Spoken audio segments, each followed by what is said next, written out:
Ogresse d'Éline Manceau, chez Sarbacane, sélectionnée dans la catégorie Pépite Fiction Ado.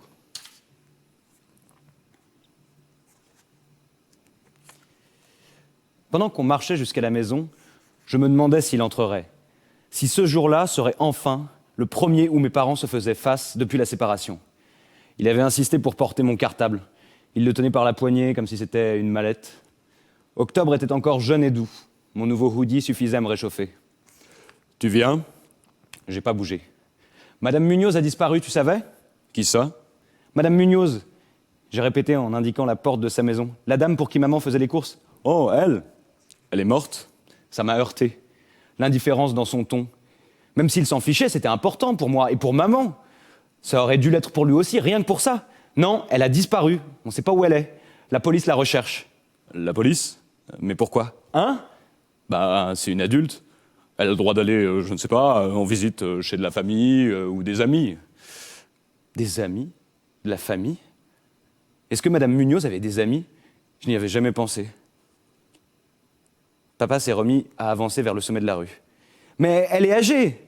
Elle ne marche plus très bien depuis l'accident, j'ai soufflé en le rattrapant. C'est pour ça qu'on s'inquiète. Bah, elle a pu prendre un taxi. Sans prévenir personne, même pas son infirmière de jour. On était arrivé à la hauteur de notre maison, celle où mon père n'habite plus. Il m'a dévisagé, à la fois grave et penaud. Je ne veux pas que tu te tracasses trop pour elle, Hippo.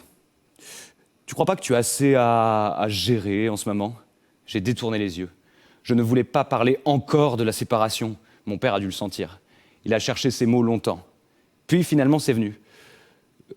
Comment va ta mère ? J'avais ma réponse toute prête. Tu devrais lui demander toi-même. Ça faisait un moment que je voulais lui dire ça. C'est vrai, à la fin, c'est débile. Toutes ses affaires sont encore là, en l'état, dans sa penderie, dans son bureau, et il ne vient pas les chercher. Comme si la maison était une zone contagieuse, le foyer d'une maladie qu'il avait peur d'attraper. Ça m'a pas suffi de dire ça. J'ai eu envie de continuer, de lui crier que maman n'allait pas le bouffer, qu'il pouvait très bien prendre une grande inspiration, son courage à deux mains, et passer la porte de la maison pour lui dire bonjour. Mais je l'ai pas fait. Je me suis tué en attendant qu'il réagisse. Avec un sourire triste, il m'a attiré contre lui. Les câlins aussi, c'est nouveau. Ce n'est pas qu'il m'en faisait pas avant, mais c'était pas aussi intense ces derniers temps. À chaque fois qu'il me prend dans ses bras, j'ai l'impression qu'il s'accroche à moi comme à une bouée de sauvetage. « Je dois te dire quelque chose, » a-t-il commencé en me lâchant. Le superviseur de ta mère a appelé. Apparemment, il y a 3 semaines qu'elle a fait un malaise devant les donneurs. C'est un jour où elle est rentrée plus tôt. Ça te dit quelque chose ? Bon, elle n'est pas retournée au boulot. Depuis, ils n'arrivent pas à la joindre. Tu n'es au courant de rien ? Elle n'a pas l'air malade. 3 semaines, sans aller au travail, sans que je ne vois rien. Mon cœur s'est mis à tanguer. Hier, j'ai chuchoté. Elle a dit qu'elle rentrait du boulot. Il s'est passé une main sur le visage, à grimacer. Derrière les maisons, une bourrasque a fait frissonner la forêt. Hippolyte, je ne devrais pas te demander ça. Alors me le demande pas ! J'ai pensé très fort. Tu viens de dire que j'avais assez à gérer, tu viens de dire que tu ne voulais pas que je m'inquiète, mais est-ce que tu peux lui en parler ? Qu'elle les appelle au moins. Si elle a besoin de prendre du temps pour elle, elle peut pas se permettre de perdre son boulot. Non, fais-le toi-même. Va à l'intérieur, tape du poing sur la table et force-la à ranger ses affaires. Mais j'ai pas dit ça. J'ai juste dit oui. J'ai monté les 3 grandes marches devant le perron, devant la porte. J'ai respiré un grand coup pour me calmer, puis j'ai glissé la clé dans la serrure. La porte a grincé en s'ouvrant. Le salon était plongé dans l'obscurité. « Je suis là !» Pas de réponse. Peut-être qu'elle n'était pas encore rentrée. Rentrée d'où ? Si elle n'était pas à la Croix-Rouge, j'y comprenais rien. Tout avait semblé normal jusque-là niveau boulot. J'ai dû actionner l'interrupteur du salon, sans effet. L'ampoule avait dû griller. Dans la pénombre, la maison paraissait froide et déprimante, morte.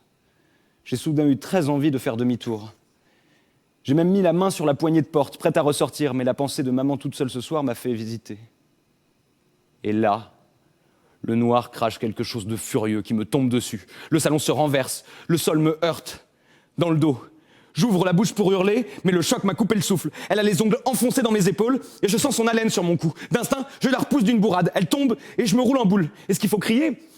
Si je crie, papa va m'entendre et il viendra me sauver, sauf que peut-être qu'il entrera quand même pas dans la maison, peut-être que ce sera pas suffisant. Je la sens me saisir par le poignet droit. Tirer dessus pour que je déplie mon bras. Je suis moins forte qu'elle, je cède. Elle lève la main à la hauteur de sa bouche. Ça va s'arrêter, forcément, faut que ça s'arrête vite maintenant, s'il vous plaît. Mais non, elle me mord. D'un coup, très fort, elle me mord le bras. Pas loin du poignet. Je sens ses dents se heurter à mon articulation. Je ne crie pas. Je dis juste d'une voix étranglée. Maman. C'était Ogresse d'Aline Manceau, chez Sarbacane, en catégorie pépite fiction ado.